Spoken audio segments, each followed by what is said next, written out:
الحمد لله نحمده ونصلي ونسلم على رسوله الكريم وعلى آله وأصحابه وأهل بيته أجمعين أما بعد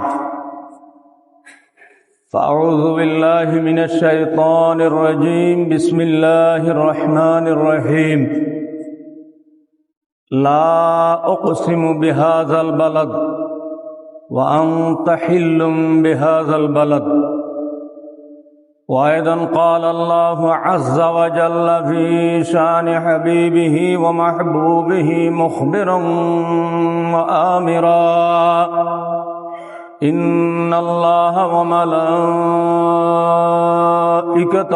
يصلون على النبي يا أيها الذين آمنوا صلوا عليه وسلموا تسليما صلى الله على سيدنا محمد وآله وأصحابه وسلم صلى الله على سيدنا محمد وآله وأصحابه وسلم صلاة يا رسول الله عليكم سلام يا حبيب الله عليكم سلمت أحجار واد إذ رأت يا نبي الله قالت تستهل صلاة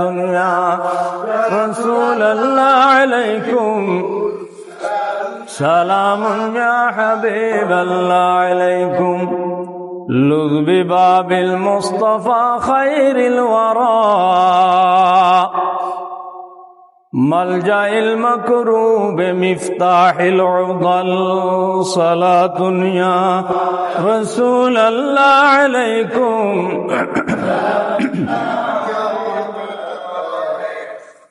وجهه كالبدر أو شمس الضحى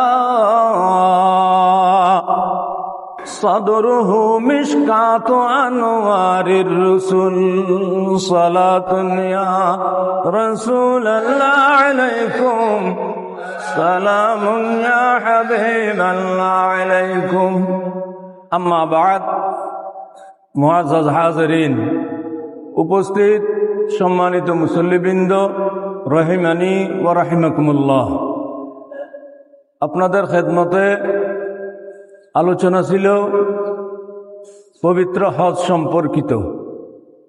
পবিত্র হজ সম্পর্কে আলোচনার পরেই আলোচনার সূত্রপাত করেছিলাম হুজুর করিম রউফুর রহিম সাল্লাল্লাহু আলাইহি ওয়াসাল্লামের পবিত্র রওজা মুবারকের জিয়ারতের ফজিলত।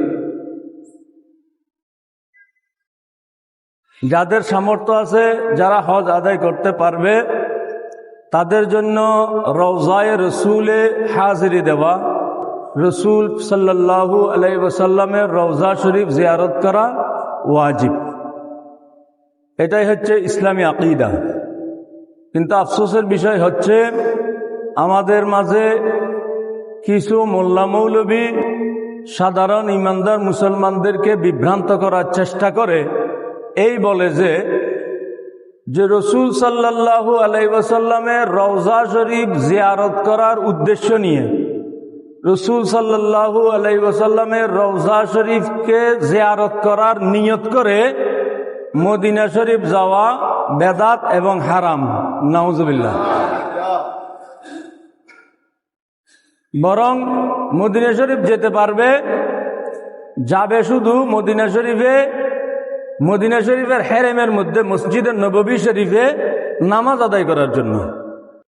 তাদের যুক্তি হচ্ছে, যেহেতু মক্কার হেরেম শরীফে অর্থাৎ বাইতুল্লাহ শরীফে 1 রাকাত নামাজ আদায় করলে 1 লক্ষ রাকাত নামাজ আদায়ের সওয়াব। সুবহানাল্লাহ। এটা ঘোষণা আমার রাসূলের। আর মদিনা শরীফের হেরেমে অর্থাৎ মসজিদে নববী শরীফে 1 রাকাত নামাজ আদায় করলে 50,000 রাকাত নামাজ আদায়ের সওয়াব। সুবহানাল্লাহ। আর মসজিদে আকসা, যেটা এখন ইসরায়েলি জালেমরা যেটা দখল করে রেখেছে, ওই মসজিদ আকসায় 1 রাকাত নামাজ আদায় করলে 25,000 রাকাত নামাজ আদায়ের সওয়াব। সুবহানাল্লাহ। তা যারা রাসূল সাল্লাল্লাহু আলাইহি ওয়াসাল্লামের রওজা শরীফ জিয়ারত করার নিয়ত করে সফর করাকে হারাম এবং বেদাতের ফতোয়া দেয়, তারা বলে যে রসুলের জিয়ারত করার উদ্দেশ্যে যাওয়া হবে না, বরং আপনারা যেতে পারবেন, যেহেতু মসজিদে নববী শরীফে নামাজ আদায় করলে 50,000 রাকাত নামাজ আদায়ের সওয়াব পাওয়া যায়। এই জন্য নামাজ আদায়ের জন্য আপনারা কি যাবেন? মদিনা শরীফ যাবেন। জিয়ারতের উদ্দেশ্যে যাওয়ার অনুমতি নাই। নাউজুবিল্লাহ। কিন্তু এই শ্রেণীর মোল্লা মৌলবী যারা আছে তাদের খবর নাই আল্লাহ কি বলেছেন। আল্লাহ তাআলা বলেছেন, ওয়ালাউ আন্নাহুম ইয যালামু আনফুসাহুম জাউকা, যখন আমার কোন বান্দা নিজের নফসের উপরে জুলুম করবে, গুনাহের কাজ করে ফেলবে, গুনাহের কাজ করার পরে গুনাহের মাগফিরাত চাওয়ার জন্য, তওবা করার জন্য, ইয়া রাসূলুল্লাহ জাউকা, আপনার খেদমতে আসবে। সুবহানাল্লাহ। আল্লাহ বলছেন জাউকা, হে রাসূল আপনার দরবারে আসবে। আপনার দরবারে আসার পরে কি হবে?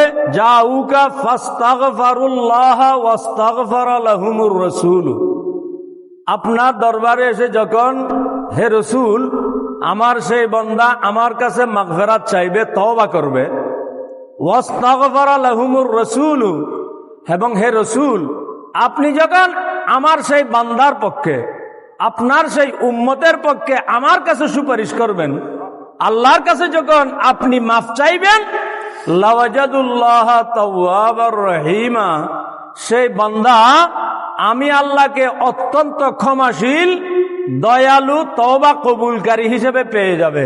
সুবহানাল্লাহ। তাহলে আল্লাহ তাআলা এখানে বলছেন বান্দা যখন গুনাহ করবে, হে রাসূল আপনার দরবারে আসবে। জাউকা বলেছেন, আল্লাহ এখানে বলেন নাই জাউ ইলাল মসজিদিন নববী, মসজিদের নববী শরীফে এসে আমার কাছে মাগফিরাত চাইবে, আল্লাহ সেটা বলেন নাই। আল্লাহ বলেছেন জাউকা, হে রাসূল আপনার কাছে আসবে। সুবহানাল্লাহ। তো এটার উপরেই হুকুম, রসুলের দরবারে এসে যখন গুনাহের মাগফিরাত চাইবে এবং হে রসুল যখন সেই উম্মতের পক্ষে আল্লাহর দরবারে মাগফিরাত চাইবেন, তখন সেই বান্দা আল্লাহর পক্ষ থেকে মাগফিরাত পেয়ে যাবে। সুবহানাল্লাহ। মক্কা শরীফের হেরেমে 1 রাকাত নামাজের সওয়াব 1 লক্ষ রাকাত, 1 রাকাত নামাজের সওয়াব 1 লক্ষ রাকাতের। মদিনা শরীফের হেরেমে তথা মসজিদে নববী শরীফে 1 রাকাত নামাজ আদায় করলে 50,000 রাকাতের সওয়াব। এটা হচ্ছে শরীয়তের হুকুম, এটা ঠিক আছে। কিন্তু যে জায়গার মধ্যে, যে স্থানের মধ্যে, যে ভূমির মধ্যে আমার রসুল রয়েছেন, একজন ইমানদারের সাথে, একজন ইমানদারের হৃদয়ের সাথে, একজন ইমানদারের কলবের সাথে সেই স্থানের প্রেমের সম্পর্ক, মোহাব্বতের সম্পর্ক। সুবহানাল্লাহ। এটাই ইমানদারেরা, ইমানদারদের শুধু অন্তরের আকর্ষণ নয়, ইমানদারদের শুধু কলবের টান নয়, বরং আল্লাহ তাআলাও এই রীতির উপরে আছেন। যেখানে আমার রসুল, যেই জমিন আমার রসুল, যেই ভূমিতে আমার রসুলের কদম, সেই জমিনকে মর্যাদাবান করে দিয়েছেন স্বয়ং আল্লাহ তাআলা। সুবহানাল্লাহ। আল্লাহ তাআলা কি বলেছেন? আল্লাহ তাআলা কসম করে বলছেন, লা উকসিমু বিহাযাল বালাদ, আমি এই পবিত্র শহরের কসম করে বলছি। কোন শহর? ওয়া আনতা হিল্লুম বিহাযাল বালাদ, হে রসুল, যেই শহরের মধ্যে আপনি রসুল রয়েছেন, ওয়া আনতা মুকিমুম বিহাযাল বালাদ, হে রসুল, যেই জমিনের যে শহরের আপনি অধিবাসী, আমি সেই শহরের কসম করে বলছি। সুবহানাল্লাহ। তাহলে আল্লাহ পাক ওই শহরের কসম করে বলছেন যে শহরের মধ্যে আমার রসুল রয়েছেন। সুবহানাল্লাহ। এই আয়াত, এটা মক্কি আয়াত, মক্কা শরীফে এই আয়াত অবতীর্ণ হয়েছে। তখন আমার রসুল মক্কা শরীফে। তো মক্কা শরীফে, মক্কা মুকাররমায় খানায়ে কাবা আছে, বাইতুল্লাহ শরীফ, এটা বরকতময়। মক্কা শরীফে মকাম ইব্রাহিম আছে, এটাও বরকতময়। মক্কা শরীফে হাজার আসওয়াদ আছে, এটাও বরকতময়। মক্কা শরীফে জমজম কূপ আছে, এটাও বরকতময়। জমজম মক্কা শরীফে আরাফা, মিনা, মুজদালেফা আছে, এগুলি সব বরকতময়। এগুলি সব বরকতময়, ঠিক আছে, সবগুলি মর্যাদাবান, ঠিক আছে, সবগুলি ফজিলতপূর্ণ, ঠিক আছে। কিন্তু আল্লাহ তাআলা এখানে মক্কা শরীফের কসম করে বলছেন এগুলির কারণে নয়। মক্কা শরীফের কসম করছেন এই জন্যই যে ওয়া আনতা হিল্লুম বিহাযাল বালাদ, হে রসুল, মক্কা শরীফের এই শহরের কসম আমি এই জন্যই করছি যেহেতু এই শহরের মধ্যে আপনি আছেন। সুবহানাল্লাহ। তাহলে যে শহরের মধ্যে আমার রসুল রয়েছেন সেই শহর আল্লাহর কাছে মর্যাদাবান। সুবহানাল্লাহ। এই আয়াতের উপরে ভিত্তি করেই মুফাসসিরিনগণ, পূর্বসূরি আইম্মায়ে কেরাম মতামত দিয়েছেন এই আয়াত এটা মক্কা শরীফে অবতীর্ণ হয়েছে। তখন আমার রসুল মক্কা শরীফে ছিলেন। তখন মক্কা শরীফ মর্যাদাবান আমার রসুলের কদমের কারণে, আমার রসুল মক্কা শরীফের অধিবাসী হওয়ার কারণে। আমার রসুল যখন মদিনা শরীফ গেলেন, আমার রসুল যখন মদিনা শরীফের অধিবাসী হলেন, তখন মদিনা শরীফ মর্যাদাবান, ফজিলতময় হয়ে গেছে। সুবহানাল্লাহ। তাহলে মদিনা শরীফে রসুল সাল্লাল্লাহু আলাইহি ওয়াসাল্লামের জিয়ারতের উদ্দেশ্যে যাওয়াকে বেদাত, হারাম, শিরিক এগুলি যারা ফতোয়া দেয়, এরা মূলত সাধারণ মানুষকে বিভ্রান্ত করার একটা কুটচালের মধ্যে আছে। নাউজুবিল্লাহ। এই শ্রেণীর মধ্যে এক শ্রেণীর মোল্লা মৌলবী আছে যারা একেবারে গায়রে মুকাল্লিদ, লা মাযহাবী, যারা কোনো ইমাম মানে না। এই শ্রেণীর মোল্লা মৌলবী কিছু আছে, তারা খুবই জঘন্যভাবে এই বিষয়টি সাধারণ মানুষের কাছে উপস্থাপন করে। খবরদার, মদিনা শরীফে কেউ রসুলের জিয়ারতের উদ্দেশ্যে যাবেন না। জিয়ারতের উদ্দেশ্যে যাওয়া হারাম, বেদাত, শিরিক, নাউজুবিল্লাহ। আরেক শ্রেণী মোল্লা মৌলবী আছে, তারা গায়রে মুকাল্লিদ নয়, কিন্তু তারাও ওই ওয়াহাবিদের একই দলভুক্ত। ওয়াহাবিদের দলের একটা উপদল, যেটা আমাদের দেশের এই কওমি দেওবন্দি ঘরানার আলেমগণ, এরাও কিন্তু দেখি ওই গায়রে মুকাল্লিদ ওয়াহাবিদের একই সুরে তারাও একই কথা বলে যে রসুল সাল্লাল্লাহু আলাইহি ওয়াসাল্লামের জিয়ারতের উদ্দেশ্যে মদিনা শরীফ যাবেন। এটা সঠিক নয়, এটা ভুল। বরং মদিনা শরীফের নামাজের উদ্দেশ্যে যাবেন। জিয়ারতের উদ্দেশ্যে মদিনা শরীফ গেলে সেখানে রসুলের জিয়ারত করা হবে। মসজিদে নববী শরীফে যদি নামাজ আদায় হইতো, নামাজ তো আদায় হয়ে যাচ্ছে আলহামদুলিল্লাহ, নামাজ তো বাদ যাচ্ছে না। এবং নামাজ পড়লে নামাজের স্বভাবও পাওয়া যাবে। এক রাকাতে 50 রাকাতের স্বভাব। কিন্তু মানুষকে ওই রসুলের জিয়ারত থেকে বিমুখ করার যে কুটচালে তারা আশ্রয় নিচ্ছে, এটাই হচ্ছে আফসোসের কথা। অথচ তারা নিজেরা কিন্তু নিজেদেরকে হানাফি দাবি করে। গায়রে মুকাল্লাদ যারা আছে তাদের কথা বাদ দিলাম, তারা তো বলবে, তারা তো এমন এমন জঘন্য জঘন্য কথা বলে। আবার কিছুদিন আগে দেখলাম এক মোল্লা বলছে রসুল সাল্লাল্লাহু আলাইহি ওয়াসাল্লামের যে রওজা শরীফ, কবর শরীফ, এই কবর শরীফকে নাকি রওজা শরীফ বলা যাবে না, এটাকে রসুলের কবর বলতে হবে, রওজা শরীফ বলা যাবেই না। নাউজুবিল্লাহ। কি নতুন নতুন উদ্ভট উদ্ভট কথা এটা বের করে মানুষের সমাজের মধ্যে। এই জাহেল মোল্লার খবরও নাই। রসুল সাল্লাল্লাহু আলাইহি ওয়াসাল্লামের কথা তো অনেক অনেক উপরের কথা। একজন সাধারণ ইমানদার মুসলমানের কবরকেও হাদিস শরীফের রওজা বলা হয়েছে। সুবহানাল্লাহ। হাদিস শরীফ। কোন মানুষ যখন মারা যায়, তাকে যখন কবরস্থ করা হয়,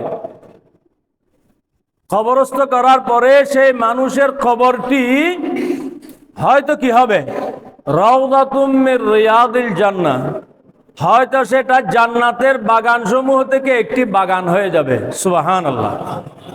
অথবা আও হুফরাতুম মিন হুফারিন নার, অথবা সেই কবরটি জাহান্নামের গর্ত সমূহ থেকে একটি গর্ত হয়ে যাবে। নাউজুবিল্লাহ। তাহলে কি বোঝা গেল এই হাদিস শরীফে?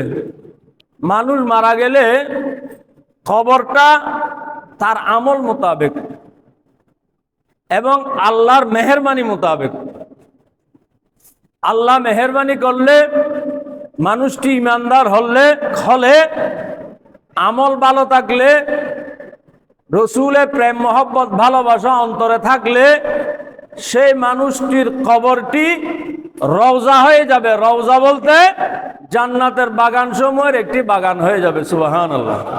তাহলে তো বোঝা গেল একজন ইমানদার মুসলমানের কবরও কি হয়ে যায়, হাদিসের মোতাবেক রওজা হয়ে যায়। সুবহানাল্লাহ।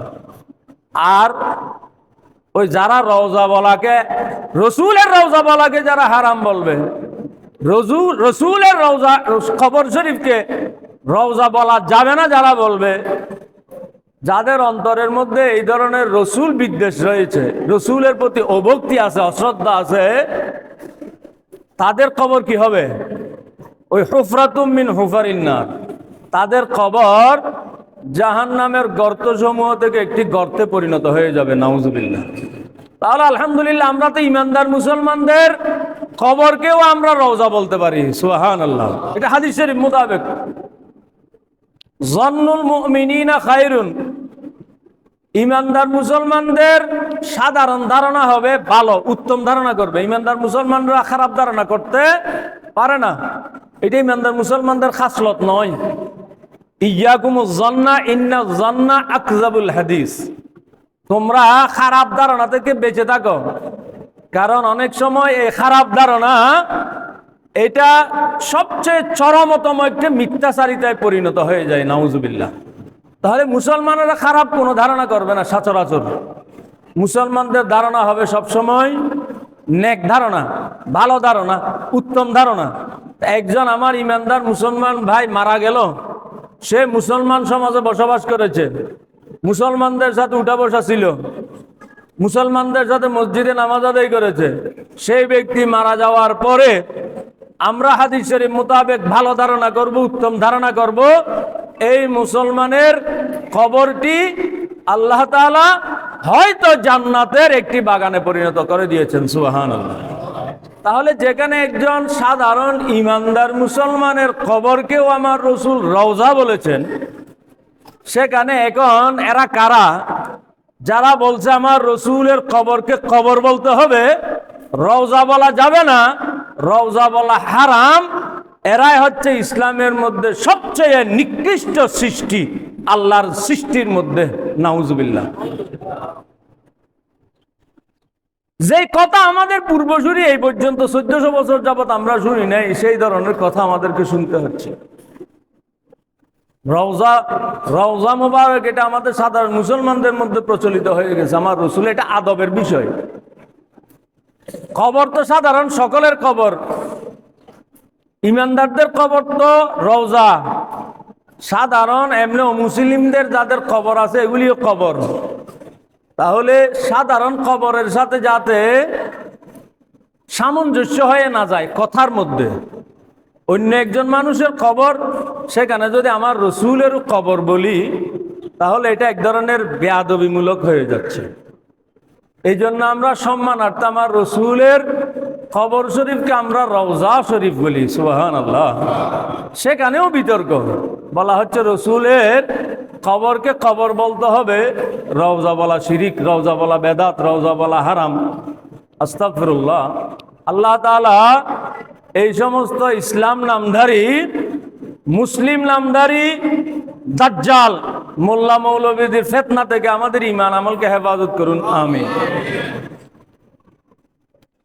এই মোল্লা মৌলবী যারা রসুল সাল্লাল্লাহু আলাইহি ইসলামের রওজা শরীফ জিয়ারত করাকে হারাম বলে, শিরিক বলে, তাদের মধ্যে একটা শ্রেণী আছে হানাফি মাযহাবের অনুসারী, যারা সচরাচর আমাদের দেশের এই কওমি ঘরানার আলেমরা।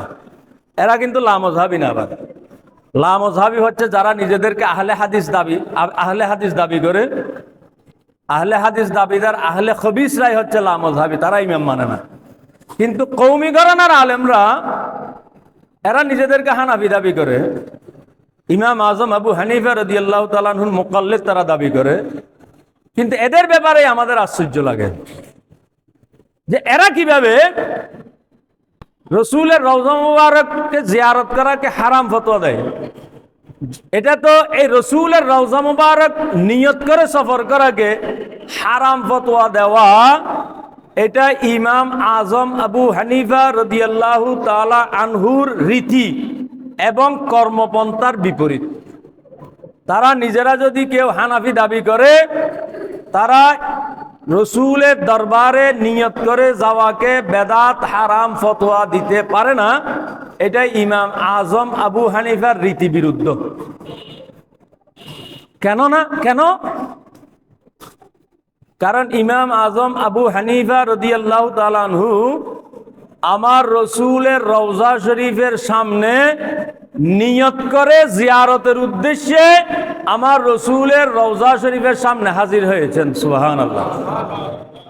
শুধু আমার রসুলের রওজা শরীফের সামনে হাজির হয়েছেন তাই নয়, আমার রসুলের রওজা শরীফের সামনে হাজির হয়ে আমার রসুলের কাছে ইমাম আজম রসুলের রেজামন্দিও কামনা করেছেন। সুবহানাল্লাহ। তাহলে ইমাম আজম যেখানে নিয়ত করে আমার রসুলের দরবারে হাজির হয়েছেন, আমার রসুলের কাছে আমার রসুলের রেজামন্দি কামনা করেছেন, সেখানে ইমাম আজমের অনুসারী হয়ে যদি কেউ বলে রসুলের রওজা নিয়ত করে সফর করা বেদাত এবং হারাম, তাহলে বুঝতে হবে তার সাথে ইমাম আজম আবু হানিফার এই মযহাবের সাথে সম্পর্ক নাই। নাউজুবিল্লাহ।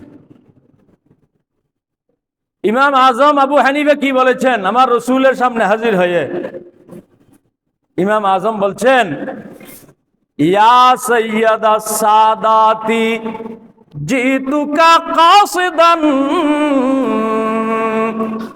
আরজু রিদাকা ওয়াহতামি বিহিমাকা আনা তামিউন বিল জুদি মিনকা লাম ইয়াকুন লিআবি হানিফাতা ফিল আনামি সিওয়াকা। হুজুর ইমাম আজম রাদিয়াল্লাহু তাআলা আনহু বলছেন, ইয়া সাইয়্যিদাস সাদাতি জিতুকা কাসিদান, হে সমস্ত সৈয়দের সৈয়দ, হে সমস্ত সরদারেরও সরদার, ইয়া রাসূলুল্লাহ জিতুকা কাসিদান, আমি আপনার খেদমতে আপনার দরবারে এসেছি বিল কাসদ, আমি আপনার দরবারে নিয়ত করে এসেছি। সুবহানাল্লাহ। ইমাম বলছেন, ইয়া রাসূলুল্লাহ আমি আপনার দরবারে নিয়ত করে এসেছি। আর ওরা মুক্তদি দাবি করে, তারা বলছেন রসুলের দরবারে নিয়ত করে যাওয়া বেদাত হারাম। নাউজুবিল্লাহ। ইনসাফ। ইমাম আজম আর কি বলছেন, ইয়া রাসূলুল্লাহ আপনার দরবারে তো আমি এসেছি নিয়ত করে। তারপরে কি বলছেন, জিতুকা কাসদান, আরজু রিদাকা ওয়াহতামি বিহিমাকা। ইয়া রাসূলুল্লাহ, আমি আপনার রেজামন্দি চাই, আমি আপনার সন্তুষ্টি চাই, এবং আমি আপনার কাছে আপনার পক্ষ থেকে সুরক্ষাও চাই। সুবহানাল্লাহ। রসুলের খেদমতে তো নিয়ত করে এসেছেন, আবার আমার রসুলের কাছে সাহায্যও চাচ্ছেন। আরো কি বলছেন ইমাম আজম? আনা তামিউন বিল জুদি মিনকা লাম ইয়াকুন লি আবি হানিফাতা ফিল আনামি সিওয়াকা। ইয়া রাসূলুল্লাহ, আমি আপনার দানের, আমি আপনার বদান্যতার ভিখারি। সুবহানাল্লাহ। ইমাম আজম বলছেন, ইয়া রাসূলুল্লাহ, আমি আপনার দানের ভিখারি। লি আবি হানিফাতা ফিল আনামি সিওয়াকা। আল্লাহর এই সৃষ্ট জগতের মধ্যে আপনি ছাড়া আমার আপন আর কেউ নাই। সুবহানাল্লাহ। সৃষ্ট জগতের মধ্যে আল্লাহ নাই। আল্লাহ তো স্রষ্টা, আল্লাহ তো সকলের আপন আছেনই স্রষ্টা হিসেবে। সৃষ্টির মধ্যে যত আপন আছে, সৃষ্ট জগতে যত আপনজন আছে, হযরত আবু হানিফা বলছেন, ইয়া রাসূলুল্লাহ, সৃষ্ট জগতের মধ্যে আমার যত আপন আছে, আপনার মতো আপন আমার আর কেউ নাই। সুবহানাল্লাহ। তাহলে ইমাম আজম যেখানে আমার রসুলের দরবারে এসেছেন নিয়ত করে, আবার আমার রসুলের কাছ থেকে কিও চেয়েছেন, রেজামন্দিও চেয়েছেন, দানের ভিখারিও বলেছেন। এখন তো খুব সহজভাবে বিভ্রান্ত করতে চাই, আল্লাহ ব্যতীত অন্য কারো কাছে সাহায্য চাওয়া শিরিক। এটা সাধারণ কথা।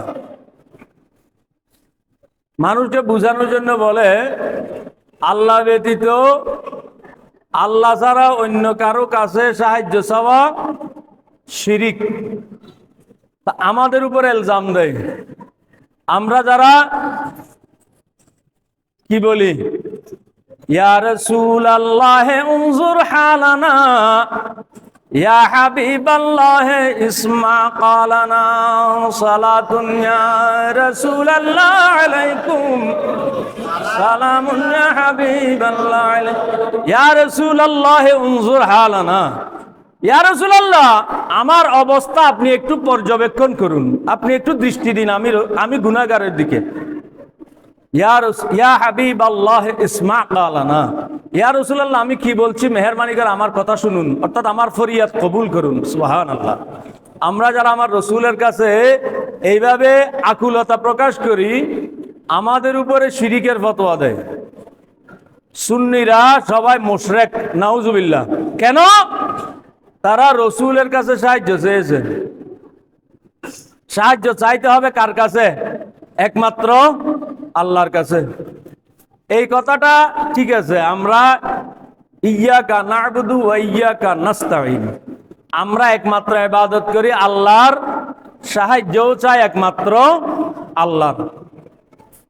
কোন নিকৃষ্ট একেবারে মূর্খ থেকে কোন মূর্খতর কোন মুসলমানও আল্লাহ ছাড়া, আল্লাহর ইচ্ছা ব্যতীত, আল্লাহর হুকুম ব্যতীত কেউ কোনো সাহায্য করতে পারে এটা কেউ বিশ্বাস করে না।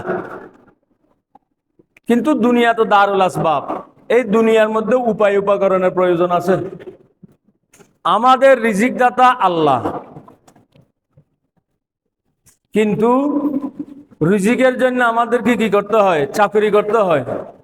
তাহলে চাকরি করলে, ব্যবসা করলে চাকরিদাতা আমাকে বেতন দেবে, তো চাকরিদাতার বেতনের মাধ্যমে আমার রিজিকের ব্যবস্থা হয়। ব্যবসা করলে গ্রাহকের কাছ থেকে যে টাকা পাই, সেই টাকা দিয়ে আমার রিজিকের ব্যবস্থা করতে হয়। তাহলে এখানে কি হলো?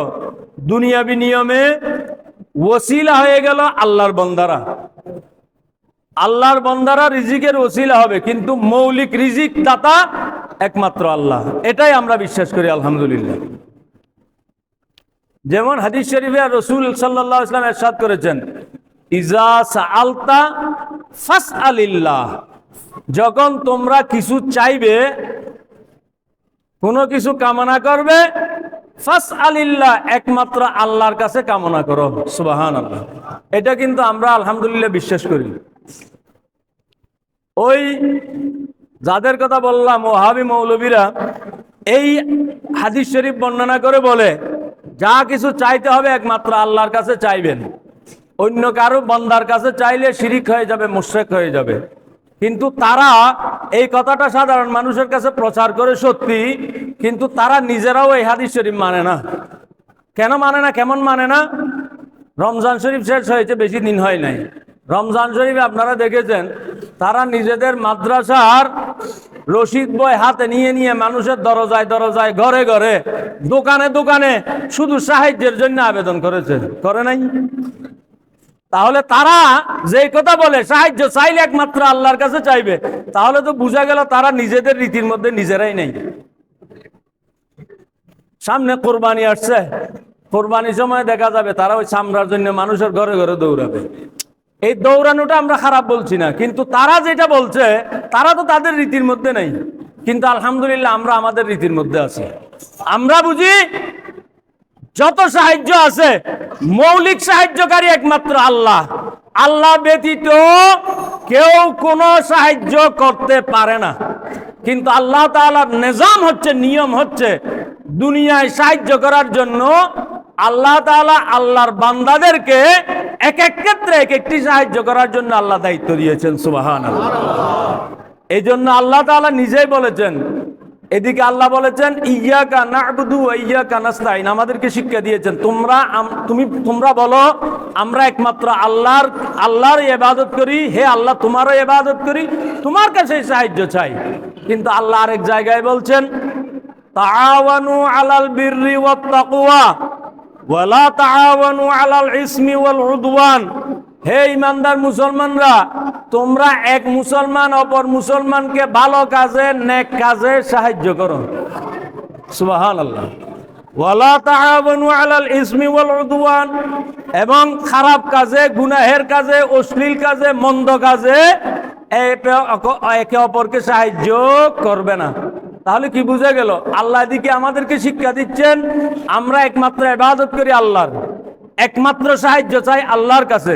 আবার এদিকে আল্লাহ শিক্ষা দিচ্ছেন তোমরা এক মুসলমান অপর মুসলমানকে পরস্পর কি করো? নেক কাজের মধ্যে সাহায্য করো। সুবহানাল্লাহ। তাহলে মৌলিকভাবে, হাকিকিভাবে একমাত্র সাহায্যকারী আমাদের আল্লাহ।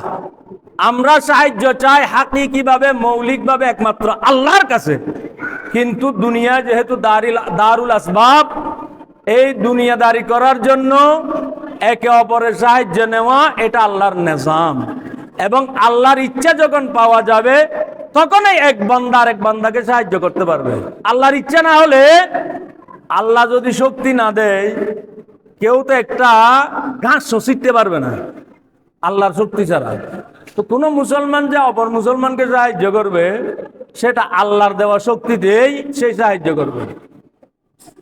এটা তো দুনিয়ার নিজাম। আমি দুনিয়ায় আসতেও আমার মা বাবার সাহায্যে আমি দুনিয়ায় এসেছি, দাত্রীর সাহায্যে দুনিয়ায় এসেছি, মা বাবার সাহায্যে আমি বড় হয়েছি, ওস্তাদের সাহায্যে আমি শিক্ষা লাভ করেছি।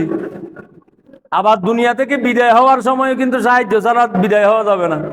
অপর মুসলমান ভাইয়েরা আমাকে গোসল দেবে, কাফন পরাবে, জানাজা পড়বে, তারপরে মাটি চাপা দেবে, এগুলি সব কিন্তু অপর মুসলমানের সাহায্যের মাধ্যমে করতে হবে।